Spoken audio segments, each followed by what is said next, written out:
नमस्कार, मेरा नाम डॉक्टर राजीव रत्न शाह है। मैं ट्रिपल आईटी दिल्ली में कंप्यूटर साइंस और इंजीनियरिंग तथा ह्यूमन सेंटर्ड डिज़ाइन विभाग में एसोसिएट प्रोफेसर हूँ।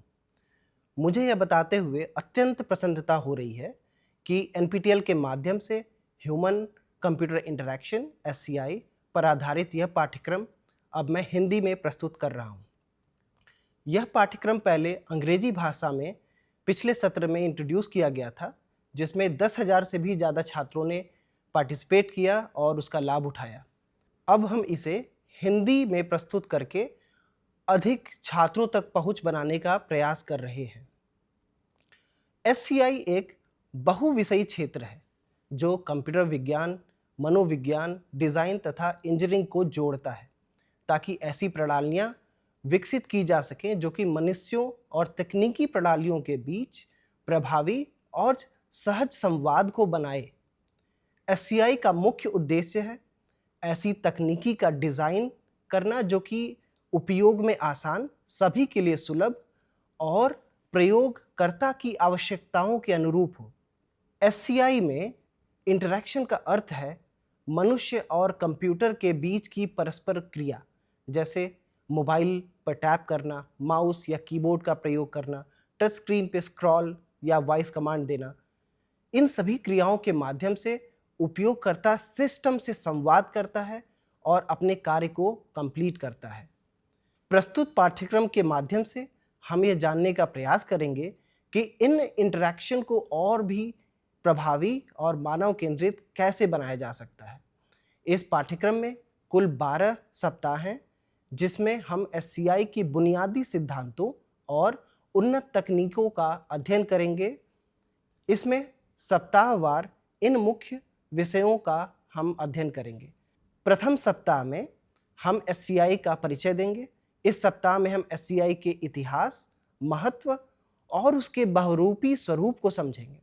साथ ही एक केस स्टडी के माध्यम से हम देखेंगे कि कैसे एससीआई किसी उत्पाद या सेवा को अधिक उपयोगकर्ता अनुकूल बनाया जा सकता है। द्वितीय सप्ताह में हम ये जानेंगे डिज़ाइन क्या है और एक सफल डिज़ाइन के क्या गुण होते हैं। मुख्यतः हम इस सप्ताह में जानेंगे कि डिज़ाइन केवल एक सौंदर्य नहीं है, बल्कि समस्या समाधान की एक सोच है। हम उपयोगकर्ता केंद्रित डिज़ाइन, डिज़ाइन थिंकिंग और अच्छे डिज़ाइन के व्यवहारिक उदाहरणों पर चर्चा करेंगे। अगले सप्ताह में मुख्यतः हम इंटरैक्शन के प्रकार पर चर्चा करेंगे। यह सप्ताह विभिन्न प्रकार के मानव कंप्यूटर इंटरैक्शन विधियों पर केंद्रित होगा, जैसे टच इंटरफेस, वॉइस असिस्टेंट और जेस्चर आधारित नियंत्रण।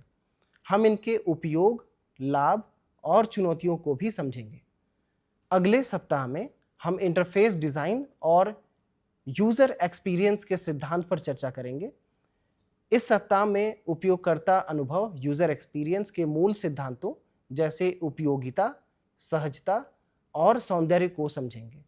साथ ही उपयोगकर्ता अंतराफलक या यूज़र इंटरफेस और यूज़र एक्सपीरियंस के बीच का अंतर भी स्पष्ट करेंगे। छठे सप्ताह में हम डेटा संग्रहण, विश्लेषण और नैतिक पक्ष के बारे में अध्ययन करेंगे। मुख्यतः हम जानेंगे कि उपयोगकर्ता अनुसंधान हेतु डेटा कैसे एकत्र किया जाता है, उसका विश्लेषण कैसे किया जाता है और इसमें गोपनीयता व नैतिकता का क्या महत्व है। सप्ताह 7 में हम मुख्यतः प्रोटोटाइपिंग के ऊपर अध्ययन करेंगे। हम सीखेंगे कि विभिन्न स्तरों के प्रोटोटाइप क्या होते हैं, उनका कब और कैसे उपयोग किया जाता है। ये डिज़ाइन अवधारणाओं को परीक्षण योग्य बनाने में कैसे सहायक होते हैं। मुख्यतः हम इसमें लो फिडेलिटी, मिड फिडेलिटी और हाई फिडेलिटी प्रोटोटाइप्स के ऊपर चर्चा करेंगे। सप्ताह 8 में हम पुनरावृत्त डिज़ाइन प्रक्रिया को समझेंगे, जिसमें उपयोगकर्ता प्रतिक्रिया के आधार पर डिज़ाइन में लगातार सुधार किया जाता है। साथ ही मूल्यांकन विधियों जैसे यूजेबिलिटी टेस्टिंग और ए/बी टेस्टिंग पर भी चर्चा करेंगे। सप्ताह 9 में हम जानेंगे कि इंटरनेट ऑफ थिंग्स IoT में एससीआई की भूमिका क्या है।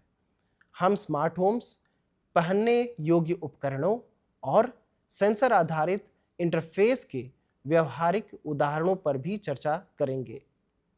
10वें सप्ताह में हम SCI और AI, विशेषकर LLMs के साथ इंटरैक्शन का अध्ययन करेंगे।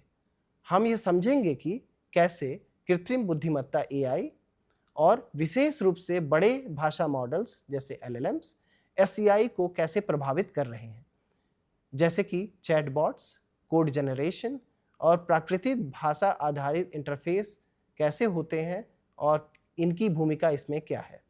11वें सप्ताह में हम गोपनीयता और सुरक्षा प्रेरित SCI डिज़ाइन पर चर्चा करेंगे। इस सप्ताह हम SCI में डेटा सुरक्षा, पारदर्शिता और उपयोगकर्ता की सहमति जैसे महत्वपूर्ण विषयों पर विचार करेंगे। हम जानेंगे कि सुरक्षित डिज़ाइन कैसे किया जाए। अंतिम सप्ताह में हम देखेंगे कि संवादात्मक AI तकनीकों का उपयोग शिक्षा, स्वास्थ्य सेवा, वित्त और मूल्यांकन जैसे क्षेत्रों में कैसे किया जा रहा है। आप एक समेकित प्रोजेक्ट पर काम करेंगे जो इन सारे सिद्धांतों को जोड़ता है। हम इस पाठ्यक्रम में अनेकों विशेषज्ञों के अनुभव को भी साझा करेंगे जो यह बताएंगे कि किस प्रकार SCI उपयोगकर्ता अनुभव को बेहतर बनाने और प्रभावशाली डिज़ाइन निर्णय लेने में सहायक होता है। मैं इस पाठ्यक्रम को आपके साथ साझा करने और मिलकर उपयोगकर्ता केंद्रित समाधान डिज़ाइन करने के लिए उत्साहित हूँ। आशा है कि यह पाठ्यक्रम आपको सोचने, बनाने और नवाचार करने की नई दिशा देगा। तो आइए जुड़े इस रोमांचक यात्रा में मानव और कंप्यूटर के संवाद को बेहतर बनाने की ओर। नमस्ते, मेरा नाम मयंक है और मैं एक इंटरैक्शन डिज़ाइनर हूँ। तो HCI मेरे कैसे काम आता है? एक इंटरैक्शन डिज़ाइनर जब कुछ डिज़ाइन करता है तो वो डिज़ाइन अच्छा बने, यूजर्स की प्रॉब्लम सॉल्व करने में कामयाब हो, वो तभी हो पाएगा जब वो HCI के सिद्धांतों के हिसाब से बना होगा। और एक डिज़ाइनर के लिए बहुत इंपॉर्टेंट है कि वो यूजर्स के मेंटल मॉडल्स, उनके तौर तरीकों को ढंग से समझे और उस समझ के हिसाब से ही डिज़ाइन को बनाए। तभी वो यूजर्स यूज़ कर पाएंगे, उनके लिए वो ईजी होगा या यूज़र फ्रेंडली होगा और उनका एक्सपीरियंस बेहतर कर पाएगा। ये सारी जो समझ है, ये सारी जो चीज़ें हैं छोटी छोटी जो आपको याद रखनी होती है डिज़ाइन करते हुए, वो HCI को पढ़ने पे, HCI को परखने पे ही आएगी। नमस्ते सभी को, मेरा नाम सुमेश सिंह है और मैं अडोबी में एक रिसर्च एसोसिएट हूँ। मेरा काम मशीन लर्निंग और AI सिस्टम्स को ज़्यादा ह्यूमन सेंट्रिक बनाने पर फोकस्ड है, खासकर ऐसे एरियाज जहाँ प्लानिंग, रीजनिंग और डिसीजन इन्वॉल्व होते हैं। HCI मेरी रिसर्च का एक बहुत ज़रूरी हिस्सा है। आज जब हम लार्ज लैंग्वेज मॉडल्स या जेनरेटिव सिस्टम्स जैसे ChatGPT और अडोबी फायरफ्लाई डिज़ाइन करते हैं, तो सवाल ये होता है कि क्या ये यूज़र के लिए सिर्फ यूजफुल है, आसान है और इंटरेस्टिंग भी है। ऐसे मॉडल्स जो कि यूजर की जरूरत और बिहेवियर को समझकर बेटर डिसीजन ले सके। ये सिर्फ एक्यूरेसी से नहीं बल्कि HCI के प्रिंसिपल्स जैसे यूजेबिलिटी, फीडबैक लूप्स और यूजर मेंटल मॉडल्स से ही संभव है। मुझे लगता है कि अगर आप किसी भी ऐसे डोमेन में काम कर रहे हैं जहां यूजर फेसिंग सिस्टम बन रहे हो, चाहे वो AI हो, प्रोडक्ट डिजाइन या डिजिटल इंटरफेसेस, HCI इंश्योर करता है कि हम जो टेक्नोलॉजी डेवलप कर रहे हैं वो सिर्फ सही नहीं बल्कि ह्यूमन सेंट्रिक भी हो। मैं इस कोर्स को स्ट्रांगली रिकमेंड करता हूँ, स्पेशली उन लोगों के लिए जो फ्यूचर सिस्टम्स को स्मार्टर ही नहीं बेटर अलाइन बनाना चाहते हैं और यूजर के रियल नीड्स के साथ। नमस्ते दोस्तों, मेरा नाम वर्णिका है और अभी मैं एक प्रोडक्ट मैनेजर के रोल में काम कर रही हूँ। कॉलेज के दौरान मैं ह्यूमन कंप्यूटर इंटरेक्शन के कोर्स और रिसर्च में शामिल थी और HCI को पढ़ने की वजह से मेरे प्रोडक्ट मैनेजमेंट के काम में बहुत परिवर्तन हुआ है। वास्तव में इसी के कारण मुझे प्रोडक्ट्स बनाने में दिलचस्पी हुई थी। तो HCI ने मेरी कैसे मदद की? सबसे पहले उपयोगी केंद्र सोच को बढ़ावा दिया। इसने रिसर्च योग्यता का निर्माण किया और डिज़ाइन टीम और ग्राहक सहायता टीम आदि जैसी टीमों के साथ सहयोग में मदद की। इसलिए जो लोग भी प्रोडक्ट रोल में हैं या जाना चाहते हैं, मैं उन्हें HCI पढ़ने के लिए प्रोत्साहित करती हूँ।